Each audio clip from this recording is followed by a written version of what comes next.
En la naturaleza observamos fenómenos que son comunes a nuestro diario vivir, como por ejemplo el lanzamiento de una piedra hacia un charco. Cuando ella cae en él, observamos que aparecen perturbaciones que son debidas al hecho de que la piedra entró y de alguna manera afectó su estado o situación de movimiento. Acá podemos ver, por ejemplo, una cuerda que inicialmente pudo encontrarse tensa debido a que se sujeta en un extremo, del otro extremo es agarrada por una persona quien hace o genera oscilaciones de manera que perturba el estado o situación de movimiento de la cuerda, originando un movimiento que es ya bien conocido por nosotros. Otro caso típico corresponde al sonido. Cuando usted, por ejemplo, habla, sus cuerdas vocales originan una perturbación del aire circundante, haciendo que dicha perturbación se propague a través del espacio y eventualmente el sonido llegue a otros lugares a una cierta distancia respecto a la fuente. Finalmente podemos considerar la situación en la que se tienen campos eléctricos y campos magnéticos oscilantes en el tiempo y que pueden estar propagándose a través de un medio material o inclusive a través del vacío. Todo este tipo de ejemplos de situaciones físicas que son comunes y cotidianas para nosotros constituyen una forma de movimiento que nosotros denominamos el movimiento ondulatorio, y lo que se genera, esas perturbaciones que estamos observando de los diferentes medios en los que ellas se propagan, es lo que nosotros llamamos ondas. Pero la cuestión a preguntarse ahora es, con una onda, ¿qué es lo que se está propagando? Para ello consideremos, por ejemplo, la situación de la cuerda. E imaginemos que apenas vamos a comenzar el movimiento. Imagine entonces que usted agarra la cuerda y va a generar un movimiento hacia arriba y hacia abajo en la misma, de forma tal que perturbe el estado en el que ella se encontraba, es decir, va a perturbar el medio, generando lo que nosotros llamamos un pulso, el cual se movería hacia la derecha en este caso con una velocidad v. Imagine que usted aquí coloca un pequeño cordel de referencia que le va a permitir observar qué pasa cuando ese pulso, que es la perturbación que usted ha generado por ese movimiento, llegue hasta este lugar. La onda eventualmente llegará justo al lugar donde se encuentra nuestro objeto de referencia y observaremos que este empieza a subir y a bajar, pero no se mueve en la dirección de propagación de la onda, es decir, no es materia la que se está propagando con la onda. Y entonces, si no es materia la que se propaga con la onda, ¿qué es lo que se propaga? Y la respuesta a esto es energía. En otras palabras, decimos que una onda corresponde a una propagación de energía de un lugar a otro sin la transferencia de materia, y que dicha transferencia de energía origina una perturbación en el medio a través del cual se propaga. Entonces, si volvemos a nuestros ejemplos, miramos que existen diferentes tipos de ondas y estas van a depender del medio a través del cual se están propagando y de las características mismas de las ondas. Por ejemplo, tenemos ondas en el agua, ondas en una cuerda, ondas en el aire, y estas ondas son conocidas como ondas electromagnéticas. Esto nos divide las ondas en dos tipos de ondas.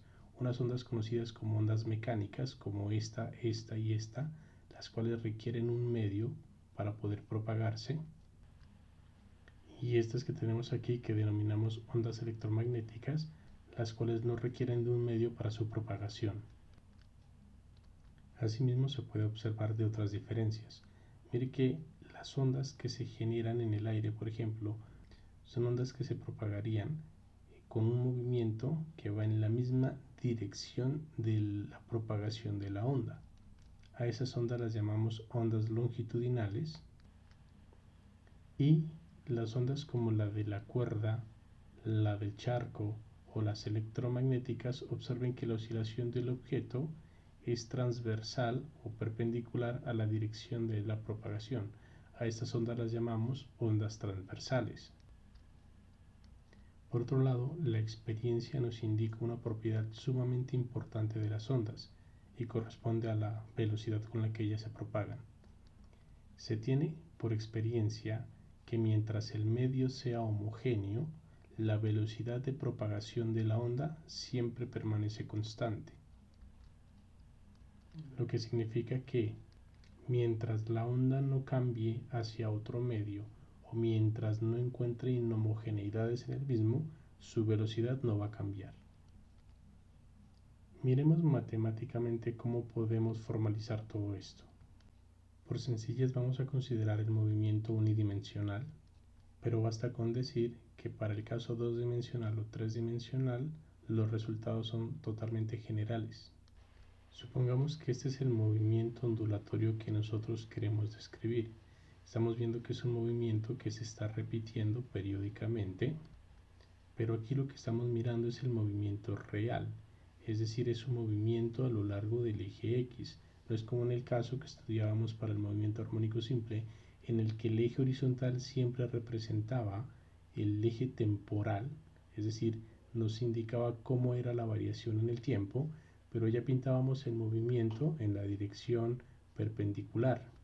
Aquí estamos observando lo que se mira realmente con la onda. La onda hace este movimiento, es una onda general, vuelvo y repito, y la idea es suponer que mientras no esté perturbado el medio, imagine que el eje X correspondería a la situación sin perturbación y el eje Y es qué tanto se ha perturbado respecto a esa situación. Entonces el eje Y vamos a decir que es el eje de la perturbación y lo vamos a denotar con la letra griega xi.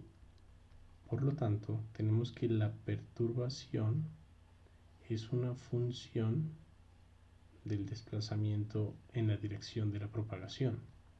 Se puede observar que la onda también cuenta con algo que nosotros llamaríamos un periodo si fuera el tiempo. Es decir, por ejemplo, si tomo este punto, vemos que la onda hace todo esto y vuelve a repetirse aquí, siendo entonces una especie de periodo espacial que nosotros vamos a llamar la longitud de onda y la vamos a denotar con la letra griega lambda. Podemos pintar aquí mismo otro ejemplo de longitud de onda. Podemos decir que la longitud de onda es el intervalo espacial que la onda necesita o recorre para volver a repetirse. Y hay que recordar también que nuestra onda tiene una dirección de propagación.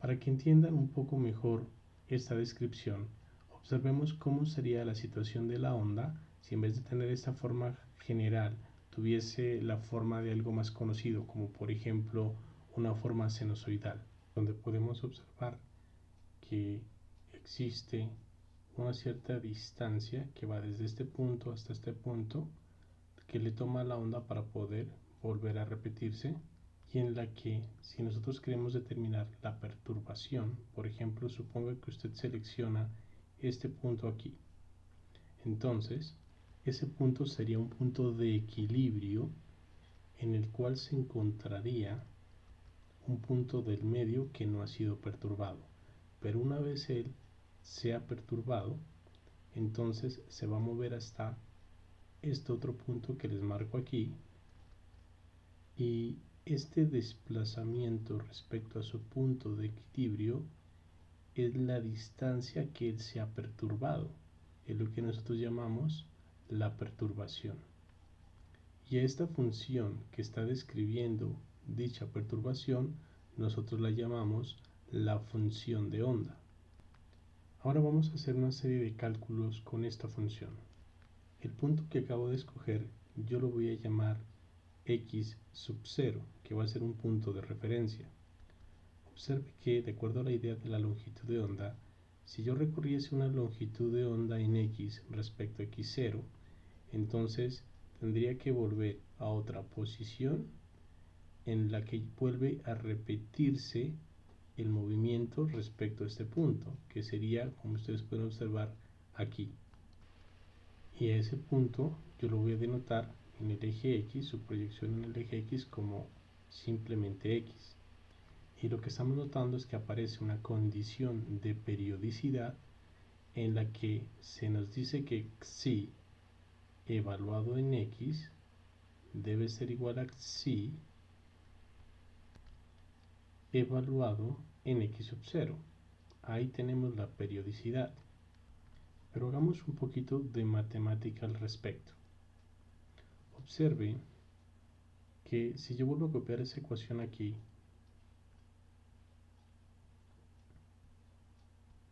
pero al mismo tiempo yo tengo que x sub 0 viene siendo igual, y de la gráfica podemos observar que este punto x0 que tengo aquí pues no es más que el punto x restándole la distancia lambda, o sea x sub 0 es x menos lambda. Ahora bien, volviendo a nuestra gráfica, analicemos un poco lambda. Tenga presente que estoy diciendo que la onda se propaga con una velocidad que es constante en esta dirección. Y al mismo tiempo, este punto, por ejemplo, que si bien en términos del medio es un punto que simplemente sube y baja, el punto en la onda es como si se hubiera trasladado de aquí a acá, no en el medio, sino en la onda. Entonces yo sé que este punto en la onda, lo repito, se movió esta distancia lambda a esta velocidad que es constante, y evidentemente ese movimiento tuvo que darse en un cierto tiempo. Dicho tiempo lo vamos a denotar con la letra T mayúscula y va a corresponder al tiempo en que demora en repetirse la onda. Es decir, T va a ser, al igual que en el movimiento oscilatorio, un periodo.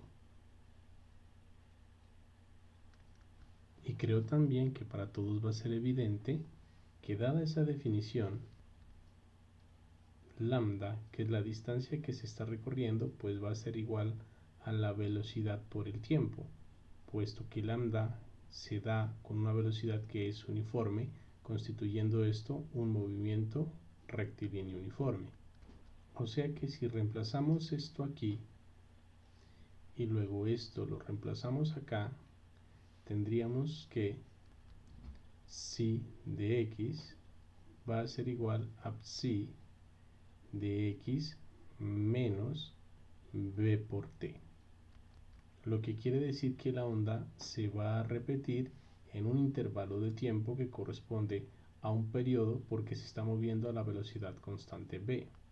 Y para ser más generales podemos entonces finalmente definir la función de onda como una función psi que va a depender de x, pero también va a depender del tiempo, porque observe que ella se propaga en el espacio pero a medida que transcurre el tiempo. Es una función entonces que va a tener esta forma: x menos v por t, en donde ahora este t hace referencia a cualquier tiempo, pero que unido con esto quiere decir que cuando t se hace igual al periodo, la onda vuelve a repetirse. Observe que tal como hemos hecho nuestra descripción matemática, la velocidad la hemos escrito en esta dirección, es decir, la onda se está moviendo de izquierda a derecha, pero si nuestra descripción hubiera sido tal que la onda se moviera de derecha a izquierda, simplemente habría que cambiar el signo en la dirección de la velocidad, es decir, aquí en vez de tener menos v, pues tendríamos más v. Por lo tanto, podemos decir que si aquí aparece el signo menos, se describe una propagación hacia la derecha, y si aquí aparece el signo más, se describe una propagación hacia la izquierda. Asimismo, vamos a definir la fase del movimiento ondulatorio como el argumento del campo, refiriéndonos con campo a la onda. Y también es importante tener presente que, al igual que en el caso del movimiento oscilatorio, la fase se define en radianes. Pero aquí hay que observar algo importante. Observe que yo le estoy diciendo que esto debe estar dado en radianes, pero si miramos este argumento así como lo he escrito, tenemos x más menos b por t. B por t evidentemente da una distancia, x da una distancia, esto tiene unidades de distancia, esto tiene unidades de distancia, nosotros necesitamos que aparezcan unidades angulares. Por lo tanto, requerimos de la aparición de otro término adicional que nos haga la corrección de unidades. Entonces la fase realmente es todo esto, x más o menos b por t multiplicando todo acá, siendo k conocida como el número de onda y siendo claro además que para tener esas correcciones de unidades, las unidades de k deben ser unidades de inverso de longitud, que en el caso del MKS pues tendría unidades de metros a la menos 1. Vamos a deducir otra cuestión importante aquí. Vamos a nuestra gráfica. Mire que si yo me ubico en un cierto x, estamos viendo que cuando se ha recorrido una cierta distancia, lambda, el movimiento vuelve a repetirse, con lo que yo podría entonces escribir lo siguiente. Psi de x va a ser igual a psi de x más lambda. Pero al mismo tiempo yo sé, nuevamente volviendo a nuestro movimiento, que si yo me encuentro en un x fijo y me muevo una cierta distancia igual a 2pi, mi función va a volver a repetirse. Es decir, tengo también que psi de x va a ser igual a psi de x más 2pi. Tenga presente que por cuestión de corrección de unidades hay que multiplicar los argumentos por el número k, lo que implicaría que combinando estas dos relaciones y teniendo presente el producto con el número k para corregir las unidades, tendríamos que k por lambda debe ser igual a 2pi, que para que quede claro lo que estoy diciendo es que aquí debe ir k, aquí debe ir k y aquí debe ir k para que sea coherente en términos de unidades. Aquí no va k porque este ya tiene la unidad de radian, y de donde finalmente tenemos una relación importante que nos dice que k es 2pi sobre lambda. Es decir, acabamos de encontrar que el número de onda no solamente me da una corrección de unidades como lo dijimos acá, sino que también me permite obtener una relación con la longitud de onda de la onda. Haciendo un cálculo similar, pero ahora teniendo presente el periodo, yo tendría que psi evaluado en t es igual a psi evaluado en t más el periodo. Pero hay que tener presente nuevamente que para corregir unidades debe aparecer k y que en ese término donde aparece k, volvamos aquí, el tiempo, además de multiplicarse por k, se multiplica por la velocidad. O sea que aquí también nos tiene que aparecer b. Pero al mismo tiempo, por propiedades trigonométricas, tenemos que esto debe ser igual a psi de b por t por k más 2pi. Lo que implica entonces que k por t por b debe ser igual a 2pi. Observe que de aquí yo tengo que el periodo va a ser igual a 2pi sobre k por b. Y esto es conocido porque si nosotros recordamos, para el movimiento oscilatorio, nosotros observamos que el periodo era igual a 2pi sobre la frecuencia del movimiento oscilatorio, permitiéndonos por tanto deducir que omega es igual a k por b, lo que nos permite escribir que psi es una función que depende funcionalmente de la forma k por x más o menos omega por t. Bien, ahora vamos a proceder de la siguiente manera. Yo voy a llamar S al término k por x menos omega por t. Voy a escoger la onda moviéndose hacia la derecha pero sería totalmente equivalente si la escogiéramos moviéndose a la izquierda. La física no va a cambiar por esa escogencia. Entonces, de esta manera, yo puedo decir que xi de xt es una función de la variable s, pero al mismo tiempo s es una función que depende de x y depende de t. Simplemente es una cuestión funcional que me va a permitir hacer un poquito de cálculo.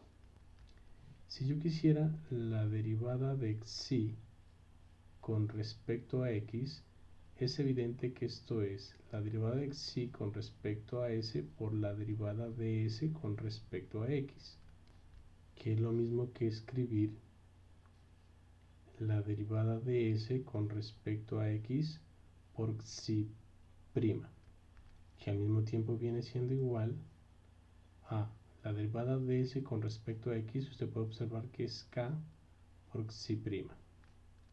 Luego, si calculamos la derivada segunda de xi con respecto a x, pues sería la derivada de este término que tengo aquí, que sería entonces k, que es una constante, por la derivada de xi prima con respecto a x, que viene siendo igual a k por la derivada de xi prima con respecto a s por la derivada de s con respecto a x.